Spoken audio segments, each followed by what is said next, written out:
함께 나누실 말씀은 신약성경 마태복음 12장 38절에서 41절까지의 말씀입니다. 신약성경 19페이지에 있습니다. 마태복음 12장 38절에서 41절까지의 말씀입니다. 신약성경 19페이지에 있습니다. 우리 찾으셨으면 신약성경 19페이지 마태복음 12장 38절에서 41절까지의 말씀을 우리 한 목소리로 천천히 같이 읽겠습니다. 그때 서기관과 바리새인 중 몇 사람이 말하되 선생님이여 우리에게 표적 보여주시기를 원하나이다.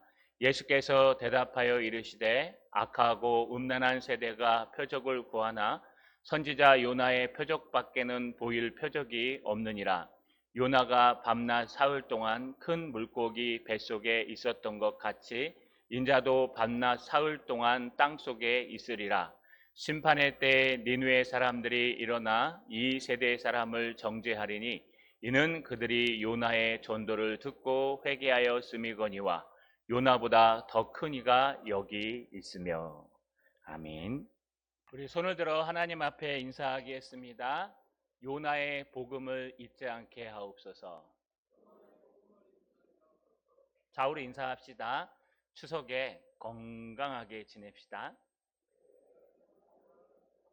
한 번만 더 인사합시다. 반대편으로 이번 추석은 꼭 예배드립시다.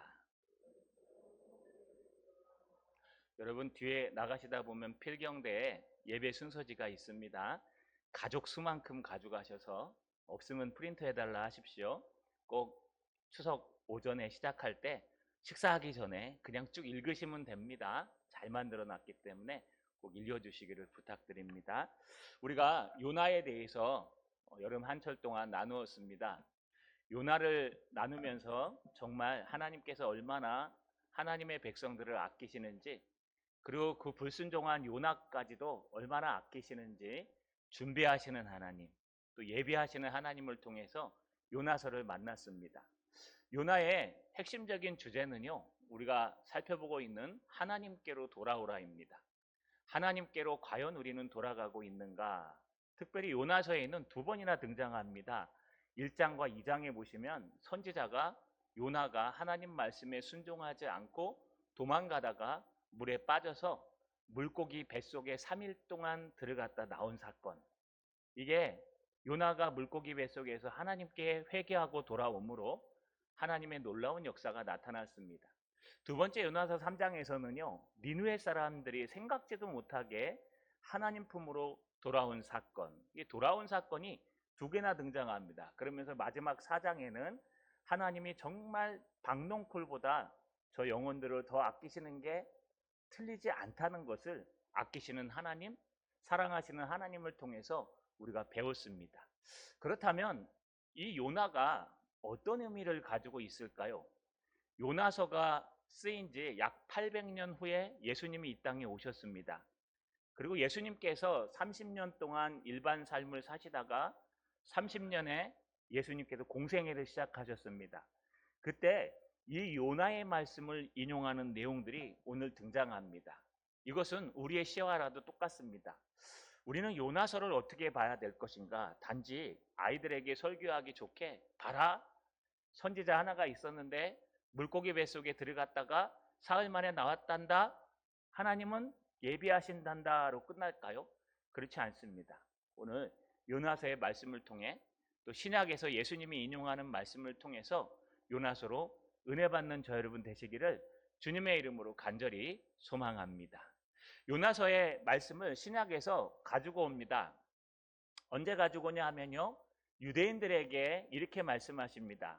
오늘 마태복음 12장 38절에 보니까 그때에 서기관과 바리새인 중 몇 사람이 말하되 선생님이여 우리에게 표적을 보여주시기를 원하나이다. 뜬구름없이 제가 말씀을 들고 오니까 여러분 이게 언제 사용됐는지 잘 모르시겠죠? 그래서 우리가 성경을 열심히 읽어야 되고 될 수만 있으면 강해 설교를 하는 이유가 여기에 있습니다. 모든 흐름 속에서 성경을 봐야 되기 때문에 여기 그때라는 것은 지금 여러분 유대인과 바리새인과 서기관들이 예수님께 나와서 예수님의 표적을 보고 비난했을 때였습니다. 예수님이 귀신 들린 자, 눈먼 자들을 치료하시니까 서기관과 바리새인들이 나와가지고요, 저거 가짜다. 바알 세부를 힘입어서 저거 쫓아낸 걸 수도 있다. 그러니 어떻게 저거를 믿을 수 있냐? 예수님의 기적은 가짜다.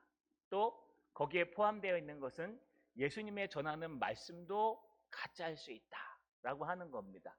왜냐하면 예수님이 전하는 말씀이 센세이션합니다. 안식일을 거룩히 지키라 그랬는데 예수님은 안식일에 제자들이 추수를 했는데도 야단치지 않습니다. 아버지가 일하니 나도 일한다. 또 예수님은 안식일에 병을 고치면 안 되는데 손 마른 자를 고치기도 하고 귀신을 내어 쫓기도 하며 다가오는 모든 사람들을 치료하십니다. 여기까지도 참을 수 있습니다.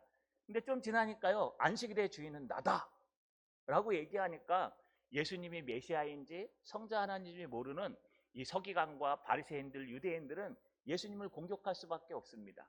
그런데 마침 예수님께서 귀신 들려 아파하는 자를 고치시니까 알구나, 잘됐다 하면서요, 그들이 공격하는 게 무엇일까요? 봐라, 저거는 예수님이 하나님의 아들이라 치료하는 것이 아니라 바알세붑. 이게 뭐냐 하면 여러분, 바알 중에서 으뜸 바알이란 뜻입니다.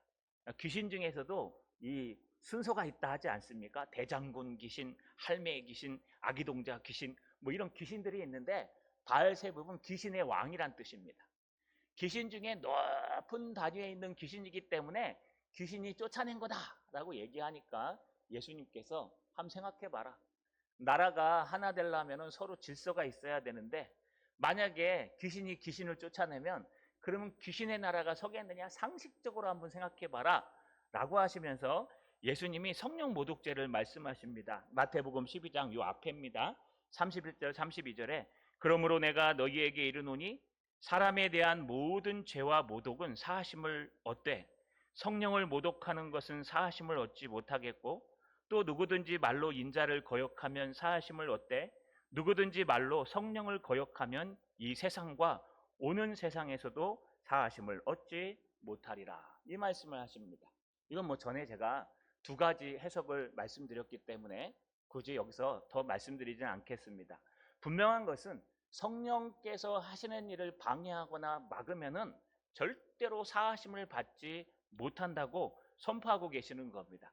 그러면서 이제 바로 이 얘기를 합니다. 38절에 바로 그때 유대인들이 이제 헷갈리기 시작합니다. 분명히 기적은 일으키는 게 맞는데, 분명히 병자도 고치고 풍랑도 잔잔케 하고 놀라운 역사들을 일으키는 게 맞는데, 그러면 저 예수라는 사람이 과연 우리가 기다리는 메시아가 맞는가? 여러분, 이들이 예수님을 알 수 없는 이유를 설명드렸습니다. 이들이 기다리는 메시아는요, 구약에서 열심히 연구해서 좋은 부분만 쏙 뽑아서 지금 우리가 로마의 식민지 안에 있으니까 이 로마를 갖다가 백막 타고 오셔서 완전히 박살내 주시는 해방하는 메시아. 여러분, 정치적 메시아를 원했습니다. 또 우리가 식민지 아래서 너무 가난하고 어렵게 살고 있으니까 메시아가 오셔서 우리를 부자로 만들어 주실 경제적인 메시아. 또 우리가 이런 불굴과 이 병마와 싸우고 있으니까 우리를 이 병으로부터 치료해 주실 치료하는 메시아.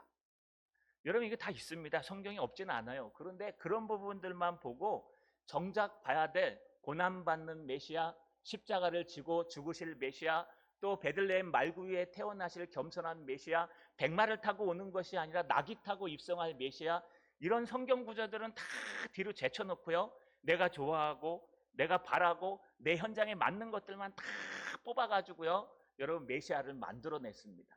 그러니 예수님께서 하시는 사역을 보니까 위대한 역사가 일어나긴 하는데 이분을 정말 메시아로 모셔야 될까?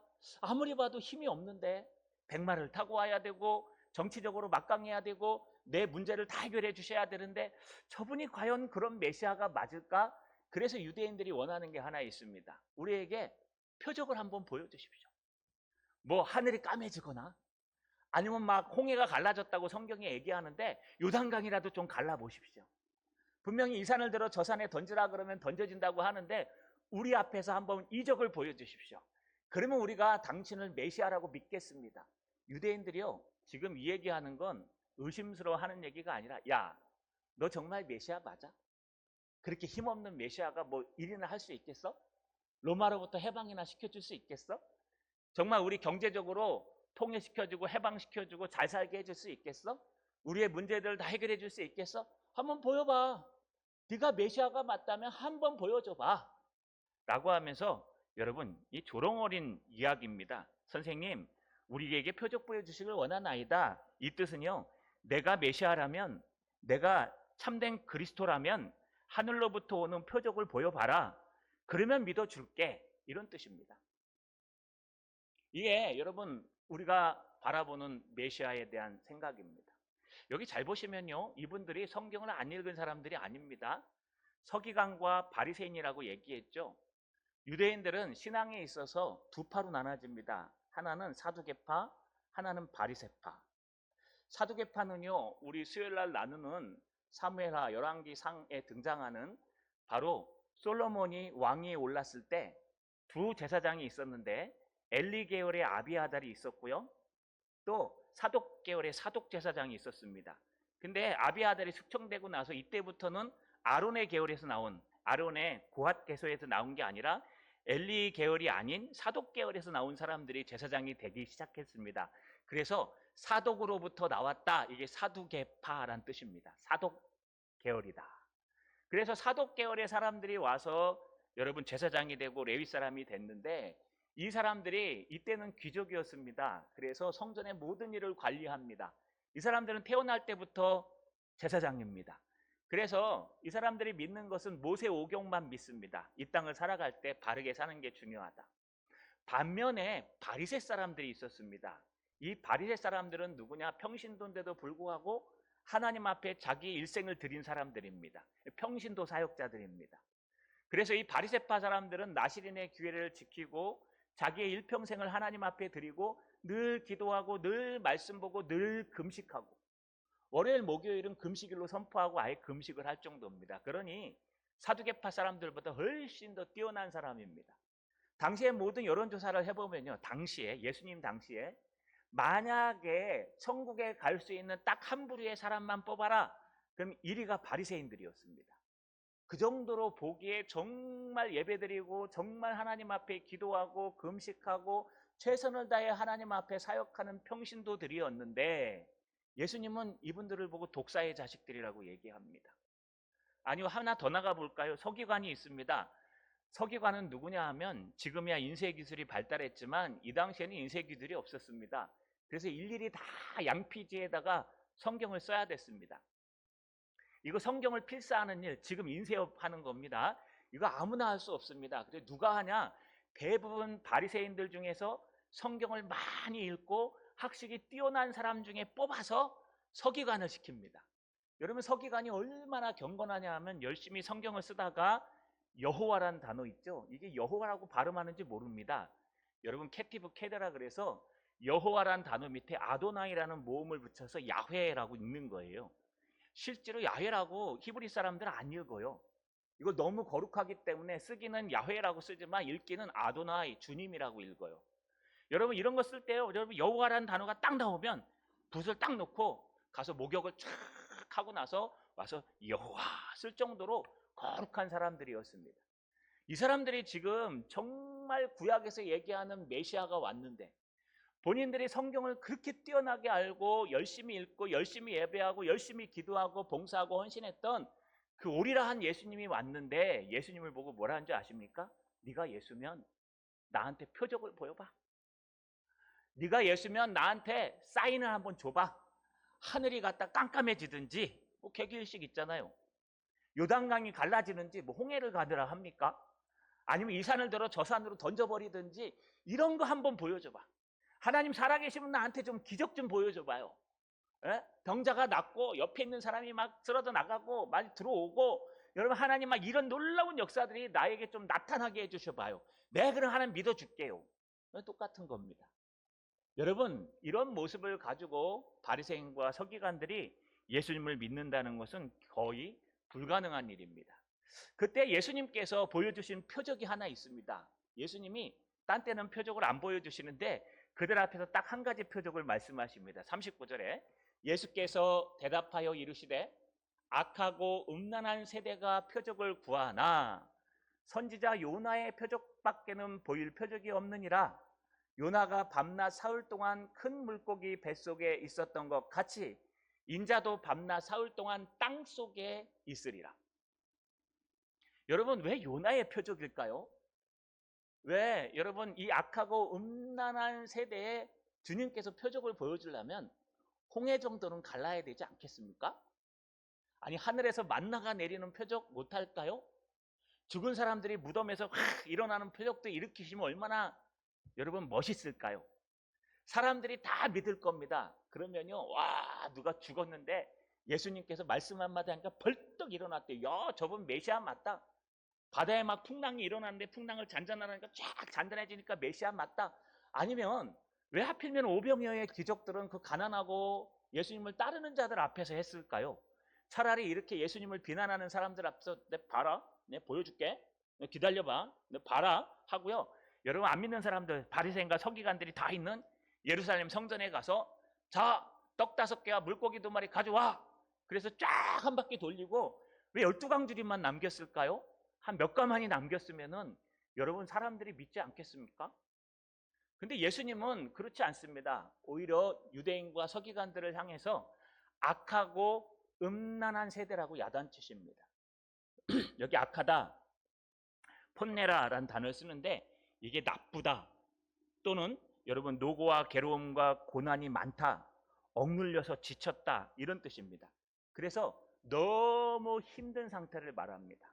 그러니까 상태가, 영적인 상태가 너무 눌려가지고 무엇이 진리인지에 대해서 분별할 수 있는 여건도 없는 상태를 말합니다.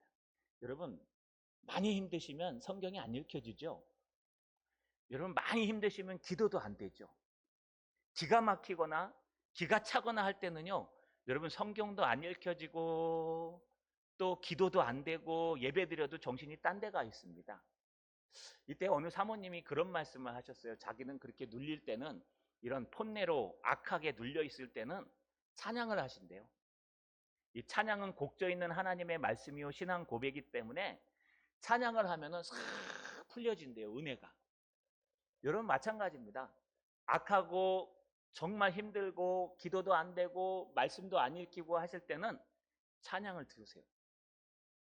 CCM 같은 거 요즘 좋은 게 너무 많이 나와 있어요. 여러분 찬양을 들으시면 그 찬양이 나의 억눌린 모든 것들을 샥 풀어주는 걸 느낍니다. 그리고 나서 성경을 읽고 기도하시면 됩니다.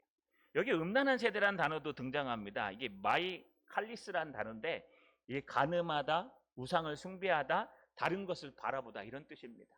그러니까 유대인과 서기관들이 정말 하나님만 바라보고 악한 세대가 아니라, 눌린 세대가 아니라 은혜로 풍만한 세대가 돼야 되는데 꽉 눌려 있고요.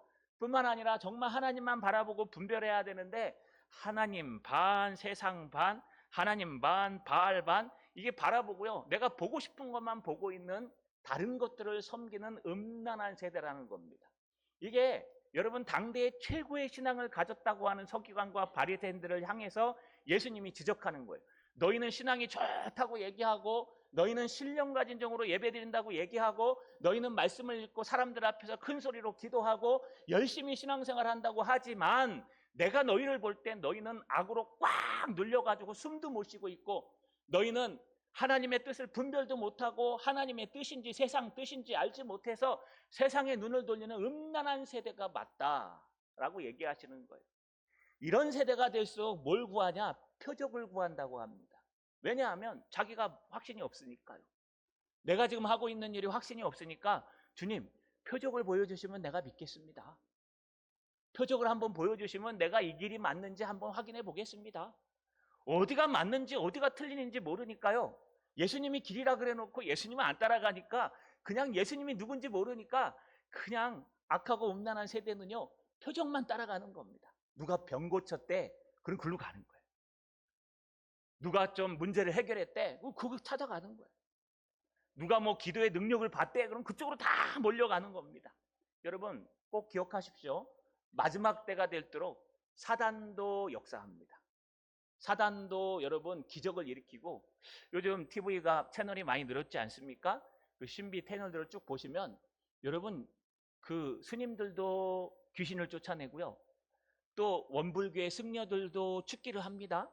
신부님이랑 다를 게 하나도 없어요. 여러분 병도 고칩니다.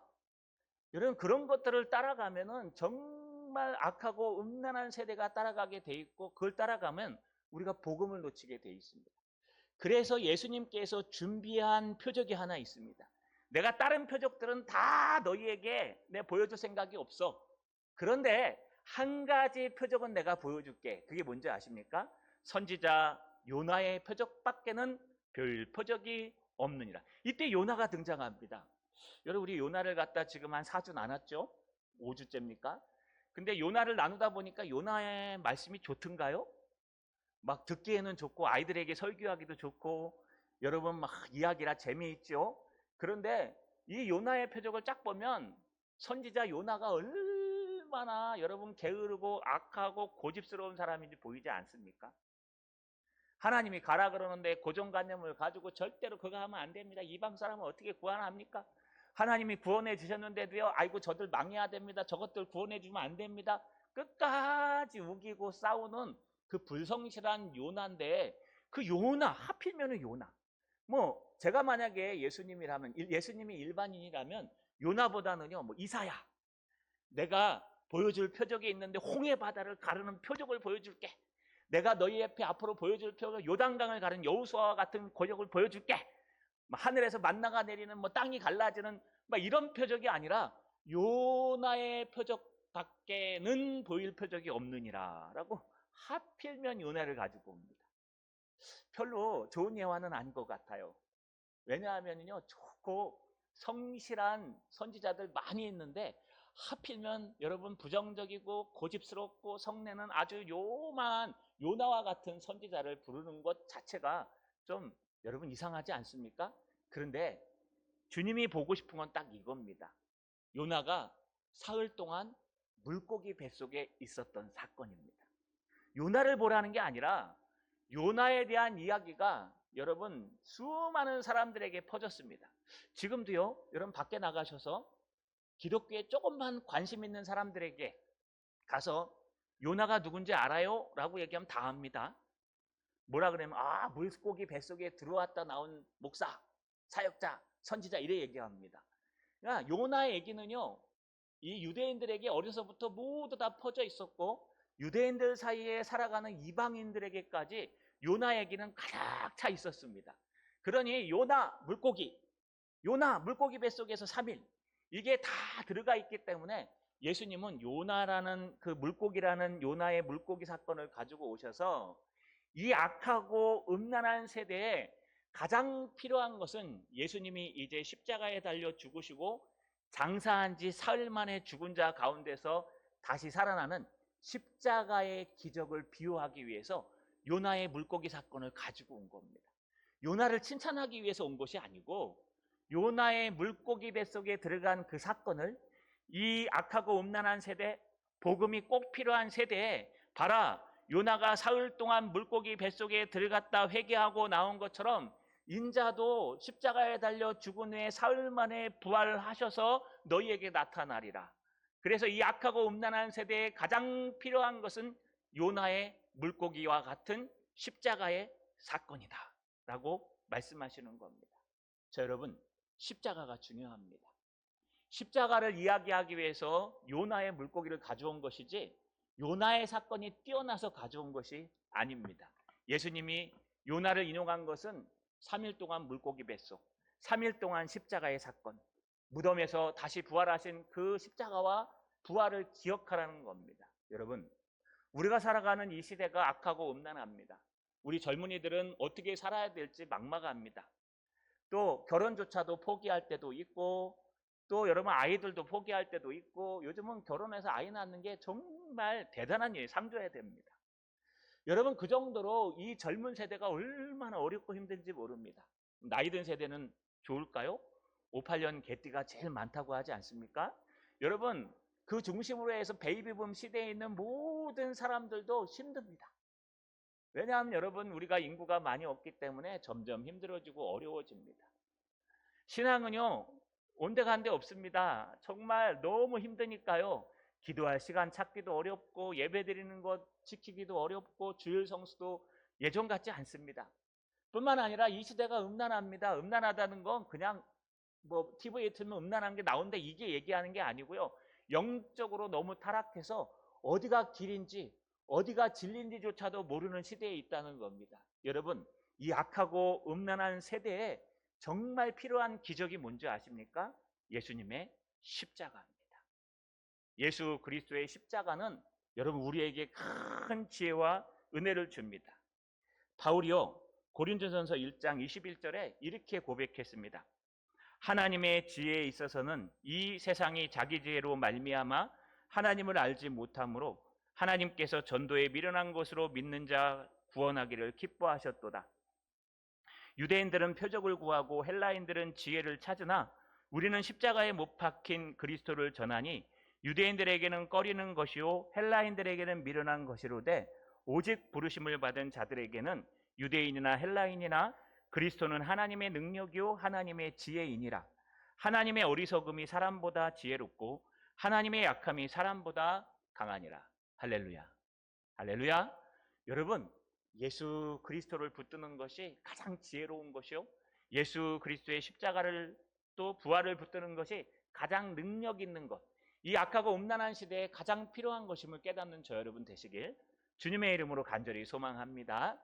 또 하나 예수님께서 인용하는 게 있습니다. 바로 니누웨에 회개한 사람들입니다. 물고기 뱃속에 요나의 사건은 예수님의 십자가의 사건을 얘기했다면 예수님께서 그걸 가지고 어디까지 가나 심판대까지 갑니다. 41절에 보시면 심판 때에 니느웨 사람들이 일어나 이 세대 사람들을 정죄하리니 이는 그들이 요나의 전도를 듣고 회개하였음이거니와 요나보다 더 큰 이가 여기 있으며. 요나를 가져오셔서 요나의 물고기 사건은 이 악하고 음란한 세대에 보여줄 예수님의 십자가의 사건과 연관시켜서요, 예수님의 십자가의 사건이 악하고 음란한 세대에 가장 답이 될 수 있다라고 말씀하시고, 두 번째는 요나를 들고 마지막 때까지 갑니다. 심판의 앞에까지. 너 틀림없이 심판이 있다. 한 번 죽는 것은 정해진 것이요 그 후에는 심판이 있으리라. 여러분, 죽으면 끝나는 거 아니에요. 죽고 난 다음에는 심판이 있어요. 죽으면 끝나는 게 아닙니다. 우리 젊은이들 꼭 기억하셔야 됩니다. 아이고, 이 힘든 세상, 뭐 저기 올라가서 한번 뛰어내리면 끝나겠구나. 이 마창대교가 멋지더라고요. 사람이 못 걸어가게 해서 참 다행입니다. 차를 몰고 가다가 뛰어내릴 그런 마음이 생길 것 같아요. 서울 한강대교가 그렇습니다. 저도 한번 걸어가 봤는데요. 여러분, 거기 걸어가면 밑에 쳐다보면요, 높긴 한데 너무 아름답습니다. 그게 여러분 너무 높으면 이 착각을 일으키거든요. 야, 똑같아요. 마찬가지로 여러분이 악하고 음란한 세대의 젊은이들은 어떻습니까? 이 땅에 소망이 없어요. 더 이상 살 길이 없어요. 여기 가도 힘들고 저기 가도 힘들고 여기에도 답이 없고 저기에도 답이 없고 사람마다 서로 여러분 악하고, 이 힘든 세상에서 우리 젊은이들과 우리들이 살아갈 수 있는 게 뭘까요? 바로 예수를 붙드는 겁니다. 그런데 이거 놓치면 아이 뭐 그냥 편하게 자자 하고 그냥 한 발자국만 딱 뛰면 끝납니다. 그런데 그게 끝이 아닙니다, 여러분. 분명히 우리는 한 번 죽지만 죽음으로 끝나는 게 아니라, 죽으면 무덤 속에 자는 게 아니라 죽음 후에는 틀림없이 심판이 있습니다. 그런데 그 심판이 어떤 심판이냐? 주님께서 우리를 정죄한다는 거예요. 주님이 정죄하면 괜찮은데 심판의 때 누가 정죄하냐? 니느웨 사람들이 정죄한대요. 니느웨 사람들 누구라 그랬죠? 여러분, 니느웨 사람들은 아시리아의 수도 니느웨입니다. 여기 있는 사람들은 예수 믿는 사람 아닙니다. 그냥 아다리가 맞아서 기회가 돼서 하나님의 은혜로 여러분 회개하고 하나님 품으로 돌아온 그런 이방 사람들이에요. 성경을 우리보다 더 몰라요. 성경을 일독한 사람도 별로 없어요. 예수가 누군지 잘 몰라요. 그냥 요나가 3일 길을 걸어서 복음을 전해야 되는데 꼴랑 하루 전했는데도 불구하고 그 성의 없는 복음을 듣고 회개하고 하나님 품으로 돌아와서 하나님께서 용서해 주신 니느웨 사람들을 말합니다. 그 중에 일부는 주님을 만나서 하나님 품으로 갈 수 있습니다. 근데 그들이 심판의 때 여러분이 나중에 소천하거나 재림할 때 가면은요, 요나의 전도, 그 짧은 전도 몇 구절을 듣고 회개한 사람들이 앉아갖고 우리를 심판한다는 거예요. 야, 너는 목사가 돼가지고 우리는 요나가 그 뭐 제대로 전하지도 않은 복음을 듣고 회개하고 하나님 품으로 돌아와서 복음을 들었는데 너희들은 그렇게 밤이면 낮이면 열심히 읽고 찬양하고 말씀을 들은 그 얘기 갖고도 예수님 품으로 못 들어왔냐? 어떻게 너희가 그렇게 불성실할 수 있느냐? 라고 하면서요, 그들이 예수 믿는 사람들을 정죄한다는 거예요. 하물며 여기 보세요. 요나보다 더 큰 이가 누굽니까? 예수님이에요. 예수님께서 이 자리에 와서 너희에게 전하는데 요나의 그 성의 없는 복음을 듣고도 돌아온 그 이방인들이 있는데 너희는 정말 오리라한 메시아가 역사적으로 너희 앞에 나타나서 전했는데도 안 듣느냐? 라고 정죄당한다는 겁니다. 또 하나 정죄하는 사람이 있습니다. 남방 여인입니다. 심판의 때에 남방 여왕이 일어나 이 세대를 정죄하리니 이는 그가 솔로몬의 지혜로운 말을 들으려고 땅끝에서 왔음이거니와 솔로몬보다 더 큰 이가 여기 있느니라. 무슨 뜻일까요? 남방 여왕 아시죠? 남방 여왕이요, 솔로몬의 지혜를 들으려고 짐을 바리바리 싸갖고 올라왔어요. 올라와서 니깎게 무슨 지혜가 있겠냐? 하나님이 주신 지혜. 우리 좀 있으면 나눌 겁니다. 수요일날. 그런데 솔로몬의 지혜를 듣고 나서 너무 감복해서 그 옆에서 문지기로 살아가는 그 사람이 부러워갖고요. 야, 너희는 행복하겠다. 저런 지혜로운 왕 옆에서 섬기는 게 너무 멋지고 아름답지 않느냐? 라고 감복했다는 겁니다. 그런데 여러분, 그 솔로몬이 정말 지혜입니까? 천번제 드리고 나서 하나님께서 솔로몬에게 지혜를 주신 거예요. 그냥 요만한 지혜 주신 거예요. 그런데 지혜 자체이신 예수님께서 이 땅에 오셔서 예수님보다 솔로몬보다 훨씬 비교도 되지 않는 메시아, 지혜 자체, 진리 자체인 예수님께서 오셔서 너희에게 전했는데 너희가 그거를 듣고도 하나님 품으로 돌아오지 못한다면 뭐 한다고요? 그러면 너희는 나중에 누가요? 남방 여인이 심판대 앞에 서갖고 야, 나는 그 하나님이 조금 하나님의 지혜 조금 줘갖고 그 세상을 다스린 그 솔로몬 왕, 그 왕의 말씀을 듣고도 너무 감동해서 하나님 품으로 돌아왔건만 너는 지혜의 근원이요 진리의 근원인 예수 그리스도를 직접 만났으면서도 아니 신앙이 있다 그러고 그를 향해서 예배드리고 하나님 앞에 섰으면서도 하나님 품으로 돌아오지 않았냐? 하고요. 솔로몬의 지혜를 듣고 돌아온 남방 여인이 심판대 앞에서 우리를 정죄한다는 겁니다. 얼마나 창피할까요? 얼마나 부끄럽겠습니까? 우리는 예수를 너무 잘 알고 있고 여러분 손만 딱 뻗으면요 기독교 서점만 가면은 막 예수에 관한 서적들이 얼마나 많은지 몰라요. 요즘은 성경도요 많이 연구돼 있어 갖고 뭐 조직시나 교리 정도는요 이 평신도들도 관심만 있으면요 얼마든지 찾아볼 수 있습니다. 또 여러분 손만 조금 펼치면요 성경 주석책 요즘 뭐 ESV 해갖고 성경을 갖다 이만한데요 그냥 그거 하나 넘기면 거기에 주석이 쭉 있어요. 물론 저희만큼은 못하겠지만 그래도 나름 혼자서 공부하기에 너무 좋아요. 요즘 손만 뻗으면요 얼마나 많은 서적들과 안 봐도 돼요. 유튜브만 틀어도 돼요. 유튜브에 보시면요 여러분 돌아가신 분들부터 시작해서 엄청나게 많은 분들이 설교한 내용들이 짤령으로, 그것도 길게 아니에요. 3분 1분 막 짤령으로 착착착 등장해요. 앞뒤 다 자르고 그 은혜로운 부분만. 그것만 열심히 듣고 있어도요 여러분 하나님의 은혜가 보이고 하나님의 능력이 보인다는 거예요. 그런데 서기관과 유대인들은요 그렇지 않다는 겁니다. 왜 그럴까요? 그 뜻은요 악하고 음란한 세대이기 때문에 그렇습니다. 우리 말씀을 정리하겠습니다. 정말 우리가 이 세대를 살아갈 때 악하고 음란한 세대를 살아가지 않습니까? 주님은 이때에 요나의 표적을 통해서 십자가가 필요하다. 십자가와 부활이 답이다. 병이 낫는 기적도 아니다. 세상이 바뀌는 기적도 아니다. 통일되는 기적도 아니다. 다른 모든 기적들도 다 아니다. 정말 이 시대에 필요한 건 예수 그리스도의 십자가다. 너희가 지금 십자가를 붙들지 않으면 너희가 언젠간 혼자 천국에 갈지 아니면은 이 땅에 종말이 와서 천국에 갈지 모르겠지만 그때에 틀림없이 요나의 불성실한 복음을 듣고 돌아온 니느웨 사람들이 너희를 손가락질할 거고 그때 저 남방 여인 아마 까만 여인일 겁니다. 흑인된 남방 여인이 솔로몬의 지혜를 듣고 변화된 그가 와서 너는 지혜의 근원인 예수님의 말씀을 듣고도 깨닫지 못하느냐? 라고 책망할 것이니라. 그러니 약하고 음란한 세대에 예수 그리스도를 붙들고 주님께 돌아오라.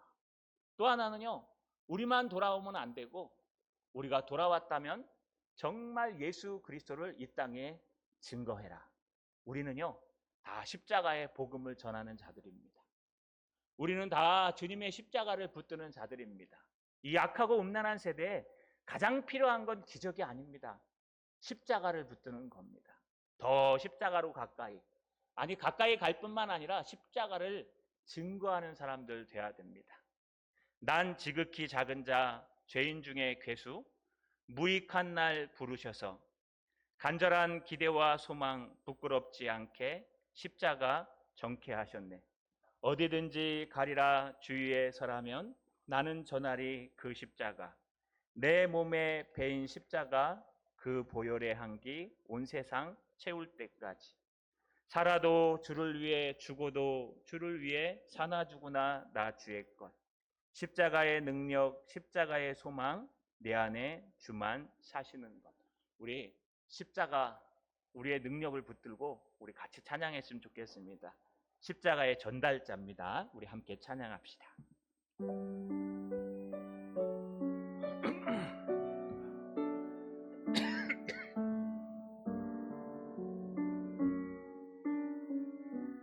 난 지극히 작은 자, 난 지극히 작은 자, 죄인 중에 무익한 괴수, 날 부르셔서 무익한 날 부르셔서 간절한 기대와 소망, 간절한 기대와 소망 부끄럽지 십자가 않게 정케하셨네. 십자가 전케하셨네.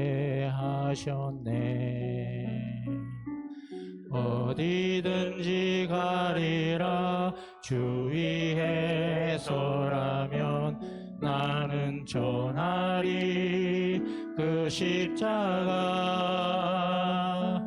내 몸에 벤 십자가 그 보혈의 향기 온 세상 채울 때까지. 모두 일어나서 함께 찬양합시다. 난 지극히 작은 자, 지극히 작은 자, 죄인 중에 괴수, 무익한 날 부르셔서 간절한 기대와 소망 부끄럽지 않게 십자가 정케하셨네. 어디든지 가리라, 어디든지 가리라 주위에 서라면 나는 전하리 그 십자가. 내 몸에 벤 십자가 그 보혈의 향기 온 세상 채울 때까지. 살아도 주를 위해 죽어도 주를 위해 살아 죽으나 난 주의 것. 십자가의 능력, 십자가의 소망, 내 안에 주만 사시는 것. 난 지극히 작은 자, 죄인 중에 괴수, 무익한 날 부르셔서 간절한 기대와 소망 부끄럽지 않게 십자가 전케하셨네. 살아도 주를 위해 죽어도 주를 위해 살아 죽으나 난 주의 것. 십자가의 능력, 십자가의 소망, 내 안에 주만 사시는 것. 난 지극히 작은 자 죄인 중에 괴수 무익한 날 부르셔서 간절한 기대와 소망 부끄럽지 않게 십자가 전케 내 사랑 나의 하셨네. 십자가 내 사랑 나의 십자가